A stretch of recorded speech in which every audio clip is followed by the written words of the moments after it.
There was a man that used to come to the gatherings of the Prophet ﷺ, and he had a child, a son, that the Prophet ﷺ loved a lot. And this was a child that was frequent in the masjid. And this man loved his son, and he would bring him, and the Prophet ﷺ would play with him, everyone would play with him. And the man goes missing. He stopped coming to the masjid. The Prophet ﷺ said, "Where is he?"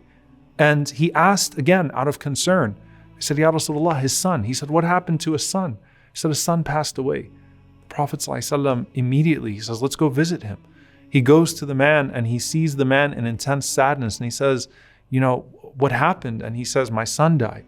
And the Prophet ﷺ tells him, "Aren't you pleased that on the day of judgment that you will find your son standing in front of every gate of Jannah that you want, and you can enter in any gate that you choose?"